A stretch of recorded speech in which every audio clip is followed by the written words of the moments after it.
Hey everyone, David here, and I'm finally here to review the finale for Season 4 of The Walking Dead.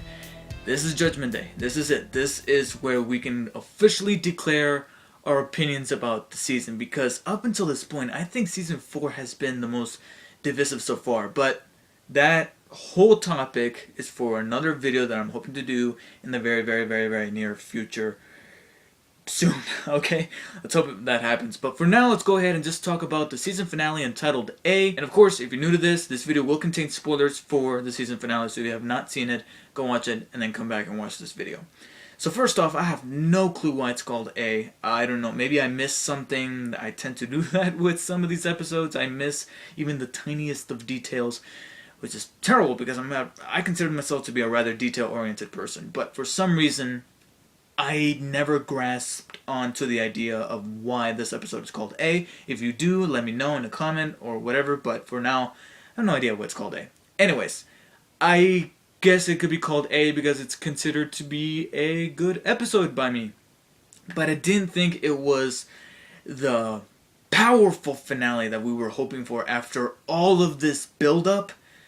I gotta say, I guess, by definition, I was a bit disappointed. Now, this episode starts off rather strong. It opens with an obvious flashback to the prison. As soon as those gates open up, I'm like, okay, we're back in the prison. And one of the most endearing things about that flashback was seeing Herschel back again. When I saw Herschel, when they cut to Herschel for that very first time, I'm like, oh, there he is again.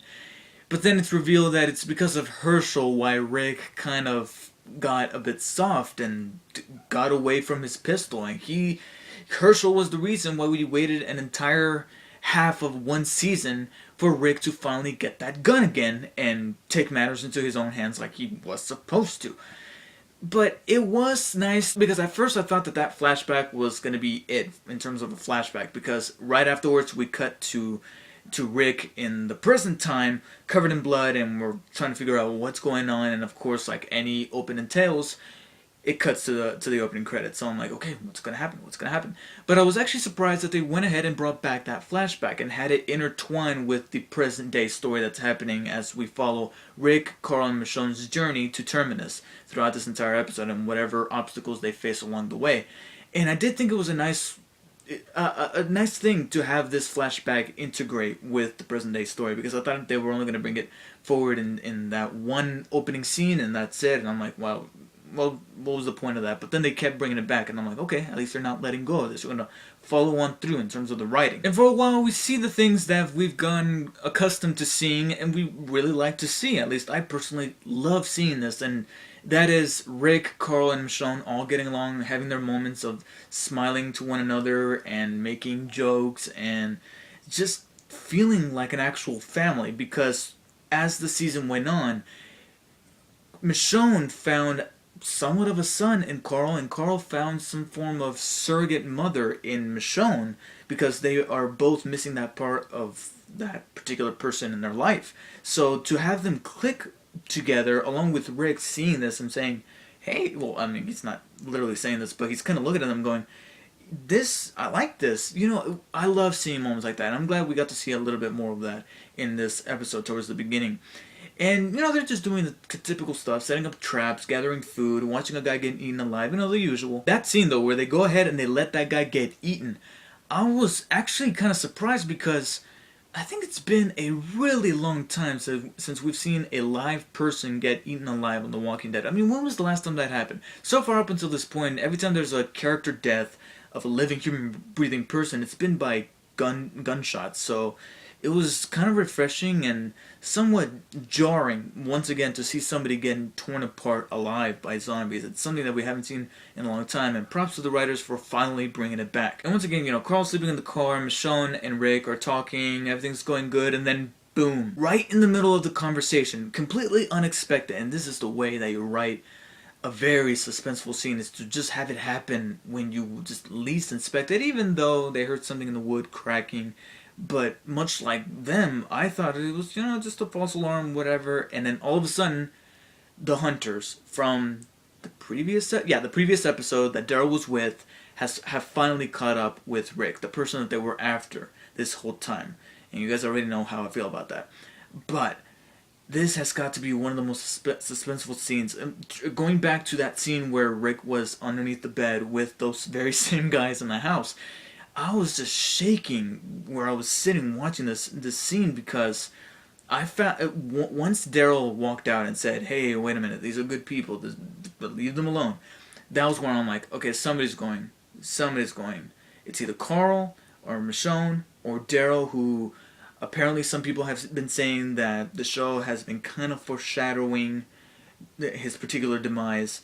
And I'm like, I can kind of see that, but it would be probably, it would be somewhat of show suicide, so to speak, if the producers were to go ahead and kill off the most popular character on that television series. I mean, even though it's said as a joke, you got those T-shirts saying, "If Daryl dies, we riot," and sure, you look at that and you laugh, but I think that would actually happen. Well, that wouldn't actually happen, but some form of that would happen in the form of people just not watching the show anymore. Like a shitload of people just saying, "You know what? We're done. You killed off Daryl." No. And seeing that scene play out, I'm like, wow, this is suspenseful. But in the end, I ended up being a little bit mixed about it because of two particular reasons. One, nobody dies, except for the bad guys. They went ahead and played it safe and they didn't kill off anybody, even though I wouldn't have minded Carl biting the dust. Out of all of them, Carl would be the one that I wouldn't have mind getting killed. But the other reason is because I felt like that whole plot with the hunters was just wrapped up very quickly. I feel like maybe these guys should have quote-unquote hijacked the finale and just focused on them and playing some form of cat and mouse kind of game between Rick, Carl, and Michonne, and subsequently Daryl, and them, instead of just having it be wrapped up right there and then just go to Terminus right away. I think Terminus could have waited until like the last 10 minutes. And when I say Terminus, I mean the introduction of Terminus to these characters before something actually going down. And whatever went down at the end of this episode could have been saved up for the season 5 premiere. But no, they decided to wrap it up right there and then. And I did find it kind of cliche to have the bad guy once again say, "I'm gonna kill these guys in front of you, and then I'm gonna kill you," giving the protagonist the biggest window of opportunity to do something about it. Like, just kill them. I mean, I know that these are supposed to be the characters that we're rooting for, and they're not meant to be killed, but playing devil's advocate, I'm like, instead of just saying what you're gonna do, why don't you just do it? You're doing the textbook mistake of any villain to do, and that is to just talk about what you're gonna do instead of actually doing it. You're wasting time. You're giving them all this time to do anything about it. But regardless of what issues I had with that scene, I did think that it was rather suspenseful. It reminded me of the kind of tension that I would see in a show about a meth dealer who had all these things go wrong. Obviously, it's no coincidence that I'm wearing my Polos Hermanos t-shirt because this episode was actually directed by none other than Michelle MacLaren, who was a regular director on Breaking Bad. In fact, she directed an awful lot of the episodes that are considered to be some of the best episodes of the series, including the season 5A finale that has all those people getting offed in the prison and having the very clever use of crystal blue persuasion over that very visually captivating montage. Anyways, getting off track here. And that's one of the things I actually really loved about this episode, is that her style of directing is present throughout the entire thing. There's these shots where it's just swooping and panning and craning up, and I'm like, man, it's that kind of feel that I got from Breaking Bad, where I didn't really feel like I was watching a TV show, but rather an actual movie. But then the whole thing with the hunters gets wrapped up, and before I leave that, I will say that the reason why I found the intertwining with the flashbacks so intriguing is because throughout this episode you see Rick doing certain things that would have been the complete opposite of what he would have done at the beginning of the season, because that flashback takes place almost right before the season actually begins, with him being introduced to the whole concept of having to farm and not having to really deal with walkers and just live in this shell, which subsequently ended up being the prison. It was very, very much a contrast to what he kind of does in this episode, let alone that scene with the hunters, and that is biting a chunk of this guy's neck and stabbing this guy just a billion times. I mean, the guy's dead already. He's just slicing and dicing him, and it's a very neat contrast to see that. Rick can be used as some form of character study in this episode alone. I mean, yeah, you could argue that you can do that with the entire season as a whole, but it was all kind of wrapped up and summarized in this episode of what Rick went through by showing what he was starting to do at the beginning of the season with him being Farmer Rick, and what he now realizes he must do in order to protect his son. But after that, they move on, they finally find Terminus, and Michonne gives a little bit of over-exposition with why she became the way she was, because by this point, we kind of somewhat pieced together what happened in her past that made her very shut down and isolated and quiet and dark and everything.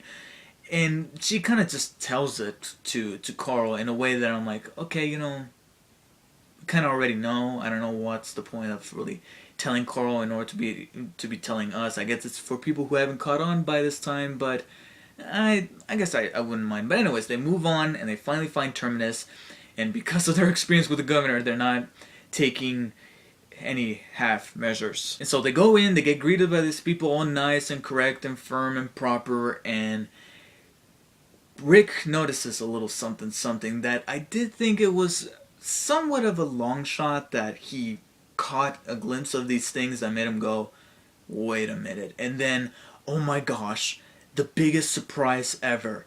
Terminus is not what it seemed. There's something sinister about these people. We don't know what yet, but they have captured the other group. Glenn and Maggie and Bob and Sasha and Abraham and Rosita and Eugene. They're all captured in this I don't know what they're called, but you know, the shipping crates, and they're put right in there, and it's revealed that, oh my god, Terminus is this evil place. We didn't see this coming, man. It was one of the biggest shockers. And by the way, I'm being sarcastic. This was one of the most obvious things. I mean, from the get-go, we're all, you know, by the way that they panned up to that lady saying, hey, you want some steak at the end of last week's episode? I'm like, something's up. And so far, I don't know if I'm wrong on this. It might be true, it might not. But right now, my money is on cannibalism. They might be the cannibals that the show has been doing a rather good job at avoiding, but I think we're finally going to get them.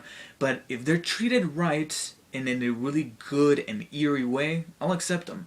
But for now, all we know is that obviously Terminus is not a cool place, alright? There's something up. And unfortunately, we're going to have to wait until Season 5. I was being optimistic up until this point, and this is actually one of my biggest problems with the season finale, and one of the reasons why I was disappointed. It's funny that all of the things that disappointed me about the season finale are literally in like the last 10 minutes. And that is that once again we have to end with a fucking cliffhanger. Would it kill The Walking Dead to end with an actual wrap-up? Which is why I actually wanted this whole thing with Terminus to be in the season premiere, and just have the episode focus on just the hunters and this cat and mouse kind of game between Rick, Carl, Michonne, and Daryl and the hunters. And it would have been a good service to that actor who was playing Joe, because I really liked his character as a villain. You know, he had a code, he had a screen presence. I wanted to see more of him, so to have him go out just like that, in the blink of an eye, I was disappointed in that, and I was hoping for them to be throughout this entire episode. I mean, they were to Rick like the Nazis were to Walter White, but instead they get shoved out of the way and taken care of just like that, and we move on to Terminus. It gets exposed that there's something sinister going on here, and then we just cut, and we don't even see anything with that be played out, because once again it ends on a cliffhanger. Why would it kill The Walking Dead to end with an actual finale? And we got that in the mid-season finale. We needed something. At least I needed something like that. But then it just cuts, and I'm like, you sons of... Carol and Tyrese, they're not in this episode. We're gonna have to wait until season 5 for that too. Guys, come on. I guess that was the worst thing about this episode, is the cliffhanger. I really want to see some form of resolution, while at the same time leaving the door slightly open to progress, such as the season 2 finale, where that whole thing with the farm wrapped up, and then we pan and give you a nice glimpse at the prison, foreshadowing what's gonna happen, but not actually going to the prison, and you know, it ended at the right point. This episode needed to end at the right point, and I don't feel like it ended at that right point. This is gonna be my last Breaking Bad reference, okay? Breaking Bad has some good season finales, some amazing season finales. The way that season 2 ends with the plane crashing, season 4, amazing. Okay, the show, I still hold to what I said about the season 4 finale for Breaking Bad, is that it could have ended right there. It literally could not. It could have ended right there if it wasn't for that last shot. If you know what I'm talking about, that last shot made me go, okay, we need another season. And of course, the season finale, the series finale for Breaking Bad was amazing. The only season finale that ended in a cliffhanger that if I had to wait along with other people, because when I was watching Breaking Bad, I was binge watching. I was watching episode after episode, so this wasn't a problem with me, but I can definitely see it being a problem with other people, and that was that the season 3 finale ended on a form of a cliffhanger. In fact, people were wondering, did that actually happen? And if I was watching it in real time with other people, I would have been a little irritated, because I'm like, oh, cliffhanger. Now we have to wait like half a year to find out what happens. And unfortunately, I have to do that along with you guys with Walking Dead, going over into season 5. Not only with what's going to happen with Rick and the group, but how are Carol and Tyrese and Judith going to play into this, being that they haven't even arrived at Terminus yet? Who knows? All we know is that we're going to have to wait 7 months. 6.5 months. 6.5 months to wait and see what happens. So as a whole, despite its shortcomings making me feel a little bit disappointed, I did think that this was a rather solid episode. I mean, Andrew Lincoln delivers a great performance, and he really carried this episode because it's all focused on really him. I mean, the entire episode is just looking down upon him and what he has gone through in the entire season. So I thought that he carried this episode on his shoulders, and he did a great job performance-wise. And it was just directed very well by Michelle McLaren, and it had great suspenseful scenes that had me shaking and wondering what the hell is going on, especially when Rick and the group are running through Terminus, and then you start to notice that they're not trying to kill them. They're trying to guide them in a certain way. The sniper is shooting in front of them, but not shooting at them. And for a second, I was like, this guy's worse than a stormtrooper. I mean, he's not killing them. But then it starts to become obvious that they don't want them dead just yet. Could they be harvesting them? Who knows? But we're gonna have to wait. Anyways, I did think that it was still a solid enough episode for me to give which I have no idea what it's called, an 8 out of 10. Not necessarily one of the strongest episodes, let alone one of the strongest finales for The Walking Dead show so far, but I did like the episode nonetheless. So let me know what you guys thought of this episode if you did watch it, and I will see you guys rather soon to talk about more Walking Dead, because even though the season is over and we're going to have to wait a whole 6.5 months to watch The Walking Dead Season 5, I will be doing a season recap on Season 4, and I'm hoping to do it in the form of a collaboration with the guys that agreed to disagree. I've been wanting to do a collaboration with them for some time, but they had to live on the East Coast. And because of that, we got this time schedule that kind of conflicts with one another, but hopefully very, very soon we'll be doing a collaboration video to talk about the season as a whole and to talk about some of the things that we've missed, because I can't tell you how many times I would look back at something in an episode that I had just recently reviewed and I'm like, oh, I wish I could have talked about that. And I'm hoping to do that in the season recap. But until then, take care. If you have not subscribed to my channel, be sure to do so, and I'll see you guys next time.